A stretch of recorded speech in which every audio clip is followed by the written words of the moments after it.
আসসালামু আলাইকুম। আশা করি সকলেই ভালো আছেন। নতুন আরেকটি ভিডিওতে আপনাদেরকে স্বাগত। আজকে মধুপুর থেকে অনেক দূরে চলে এসেছি। এই গ্রামটির নাম হচ্ছে হাসনই। আমার কাছে খুব ভালো লাগতেছিল, আশা করি আপনাদের কাছেও ভালো লাগবে।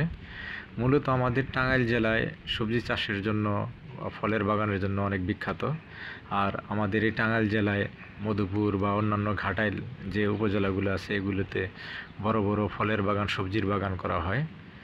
আজকে মূলত করলা নিয়ে কথা বলবো। আর করলা নিয়ে কথা বললেও আজকে জাত এবং রোগ নিয়ে কথা বলবো না, কথা বলবো চাষাবাদের যে প্যাটার্ন বা ধরনটা, সেই প্যাটার্ন নিয়ে কথা বলবো। আমাদের এখানে যে সবজির বাগানগুলো হয় সেগুলো অনেক বড় বড় বিশাল আকৃতির সবজির বাগান হয়। যেমন আমি এখন যে বাগানটা দেখতেছি, এটা হচ্ছে করলার বাগান। এটা প্রায় 3 একরের উপরে। আর 3 একরের উপরে যেহেতু ক্ষেতটা, তাহলে আপনারা বুঝতেই পারছেন যে কত বিশাল একটি ক্ষেত। আর দেখেন, এখন চলতেছে শ্রাবণ মাসের মাঝামাঝি প্রায়, আর এর মাঝেই দেখেন করলা আছে। তাহলে আপনাদেরকে বুঝতে হবে যে মৌসুম ছাড়া যদি আমি অসময়ে যদি সবজি করি, অবশ্যই দামটা বেশি পাওয়া যাবে। মূলত এখানের যে কৃষকগুলো আছে এই টেকনিকটাই অবলম্বন করে, যার কারণে আর কি সবজি চাষ করে অনেক লাভবান হয়। আপনারাও এই ফর্মুলাটা অবলম্বন যদি করেন, তাহলে আপনারাও ভালো বেনিফিট পাবেন। আর আপনারা দেখেন যে মাঝে মাঝে এই লাউয়ের মাছার করলার যে মাচা আছে, এর মাঝে আবার দেখেন মাঝে মাঝে লাউ দেওয়া হয়ে গেছে, আর লাউগুলো মাচাতে অলরেডি উঠে গেছে। তার মানে যে এটা হচ্ছে আগাম জাতের লাউ। বাজারে লাউ আসার পূর্বেই এই লাউটা চলে আসবে, আর দামটাও খুব ভালো পাবে। এমতো অবস্থায় দেখেন কৃষক কত সুন্দর একটা টেকনিক অবলম্বন করছে। এদিকে করলাটা সংগ্রহ করা হচ্ছে, আর ওইদিকে লাউয়ের গাছটাও মাচায় উঠে গেছে। আপনারা যখন চাষবাস করবেন, অবশ্যই কৃষকের চাষবাস করে অবশ্যই লাভের জন্যে, টাকার জন্যেই করে।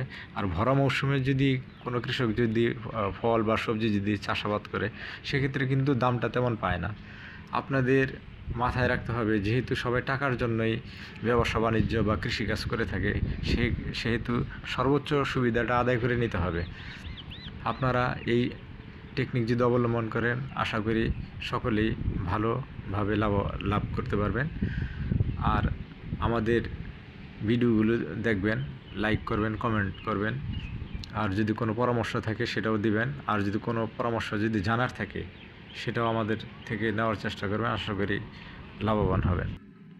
আর আরেকটা কথা না বললেই নয়, আমরা এক একটা অঞ্চলের এক একটা রকমের প্যাটার্নে কৃষিকাজ করে থাকে। আপনাদের এলাকায় কেমন কৃষিকাজ করে থাকে, সেটা কি এটার থেকে উত্তম পন্থা নাকি কেমন পন্থা, সেই হিসাবেও আমাদেরকে জানাবেন। আমরা চেষ্টা করব সেটা তুলে ধরার জন্য। আমি মূলত এই কৃষি বা কৃষি সংশ্লিষ্ট যে বিষয়গুলো আছে, সেগুলো নিয়ে কাজ করতে স্বাচ্ছন্দ্য বোধ করি। কারণ হচ্ছে এ থেকে যদি আপনারা একটু হলেও উপকৃত হন, সেটা আমার কাছে ভালো লাগবে। আপনারা দেখতে থাকুন এই বিশাল করলার ক্ষেতটি। আবার নতুন আরেকটি ভিডিওতে আপনাদের সাথে দেখা হবে। নতুন নতুন জায়গায় যাব, আপনারা সাজেস্ট করবেন কোথায় গেলে কোন ফসলটার উপর ভিডিও করলে ভালো হয়, সেই মোতাবেক ভিডিও করার চেষ্টা করব। নতুন আরেকটি ভিডিওতে আপনাদের সাথে দেখা হবে। সেই পর্যন্ত আল্লাহ হাফেজ।